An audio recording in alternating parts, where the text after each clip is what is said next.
আইপিএলের ৫৭তম ম্যাচে মুখোমুখি হচ্ছে রয়্যাল চ্যালেঞ্জার্স বেঙ্গালুরু বনাম কলকাতা নাইট রাইডার্স। আজ রাত ৮টায় হাই ভোল্টেজ এই লড়াই অনুষ্ঠিত হবে শাহিদ বীর নারায়ণ সিং ইন্টারন্যাশনাল স্টেডিয়ামে।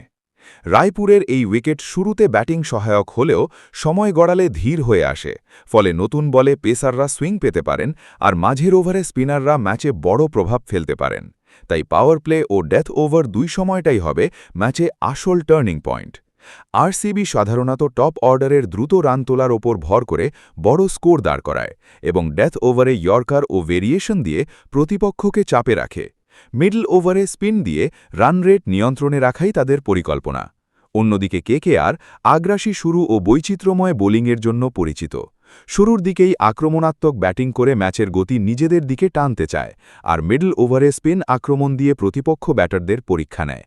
শেষ দিকে ফিনিশারদের দায়িত্ব থাকে বড় রান তোলা বা রান তাড়া করা। আজকের ম্যাচে মূল লড়াই হবে পাওয়ার প্লেতে আরসিবি টপ অর্ডার বনাম কেকেআর পেস আক্রমণ, মিডল ওভারে স্পিন বনাম ধৈর্যশীল ব্যাটিং এবং ডেথ ওভারে বোলারদের নিখুঁত পরিকল্পনা বনাম ফিনিশারদের সাহসী শট নির্বাচনের মধ্যে। যে দল এই ৩ ধাপে পরিকল্পনা ঠিকভাবে বাস্তবায়ন করতে পারবে তারাই ম্যাচে এগিয়ে থাকবে। তাই ক্রিকেট প্রেমীদের জন্য অপেক্ষা করছে টান টান উত্তেজনায় ভরা এক দারুণ সন্ধ্যা।